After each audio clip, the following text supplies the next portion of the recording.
No todas las maratones son iguales. El lugar donde se corre cambia por completo la experiencia.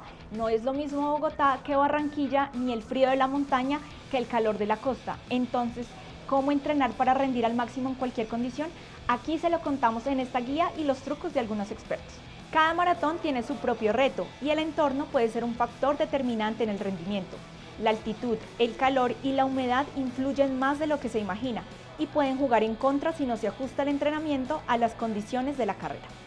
¿Cómo afecta la altitud el rendimiento de un corredor? ¿Es una ventaja o un obstáculo? La falta de oxígeno puede hacer que una carrera sea más dura, pero también hay formas de aprovechar sus beneficios. Correr en altura significa menos oxígeno disponible para los músculos, lo que puede hacer que el ritmo cardíaco se acelere más rápido y la fatiga llegue antes. Afecta bastante. Yo me entreno, por decir algo, en Manizales, que es a 2200 metros. La topografía también es una ciudad muy quebrada, entonces pues a mí me toca hacer trotes subiendo, bajando. Pero esto cuando uno va al plan, por decir algo, a Cali, a Palmira, a la costa, entonces ya pues corre más duro, ¿cierto? Cuando se entrena por encima de los 2000 metros sobre el nivel del mar, la producción de los glóbulos rojos en el cuerpo es mayor, ¿sí? Esto demanda pues, que obviamente el cuerpo necesite más oxígeno. Tenemos claro que entre más altura hay menos oxígeno o menos partículas, las partículas de oxígeno están un poco más separadas. Por debajo de los 1500 las partículas de oxígeno están mucho más juntas, entonces es mucho más cómodo trabajar todo el tema de la respiración. Influye bastante, la verdad, los entrenamientos que se hacen en altura son mucho más exigentes. Cambiar de altitud puede afectar el ritmo, la resistencia y la recuperación.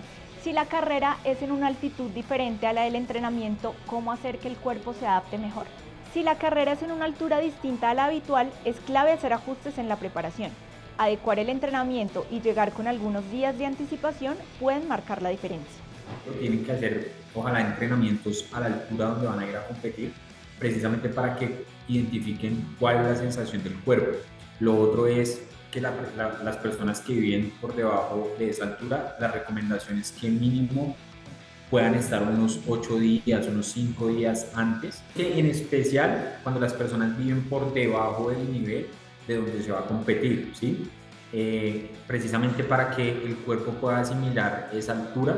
El calor y la humedad pueden hacer que una maratón se sienta más exigente de lo normal.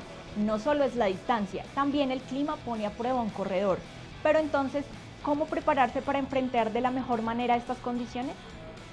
Las altas temperaturas y la humedad afectan la regulación térmica del cuerpo. En estos entornos se suda más y el riesgo de deshidratación y golpe de calor es mayor. Ajustar la hidratación y la estrategia de carrera es clave para evitar una caída en el rendimiento. El calor puede afectar por un lado y puede generar, como les digo, la humedad, puede generar algunos calambres, pero para eso hay que llegar bien hidratados y controlar como estos factores externos. Pero sí se siente bastante cambio cuando es en altura y cuando es a nivel del mar. Obviamente a nivel del mar se corre mucho más rápido.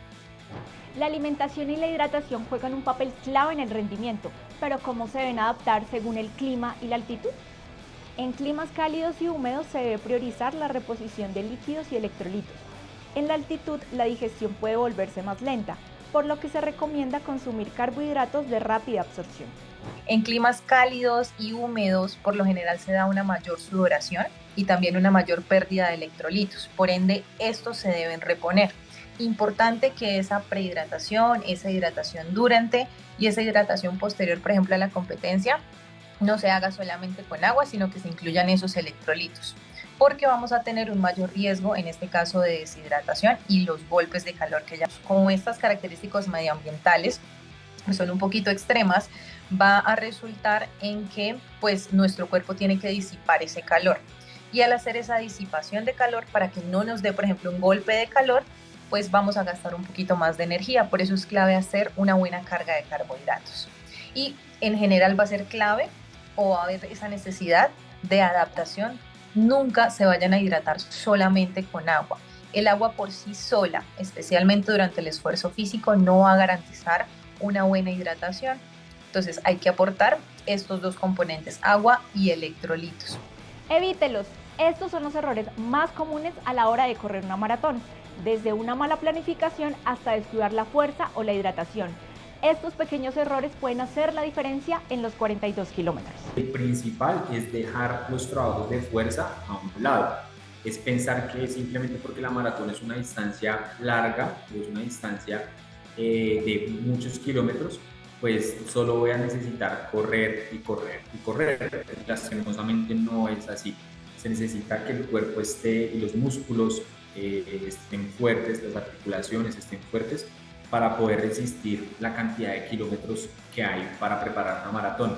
Porque lo difícil, siempre lo voy a decir, no es la maratón, sino la preparación para la maratón, ¿sí? La preparación desgasta mucho tiempo, desgasta mucho sacrificio, es de mucha disciplina.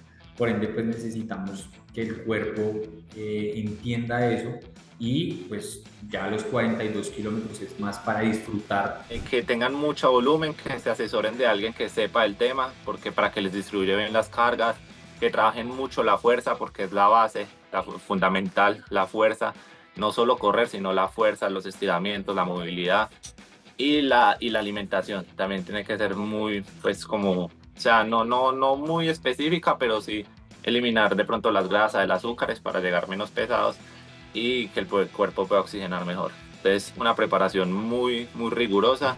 Prepararse para una maratón va más allá de correr. Es un reto físico y mental que exige estrategia, disciplina y una preparación inteligente. No solo se trata de llegar, sino de disfrutar cada kilómetro con la mejor versión de uno mismo.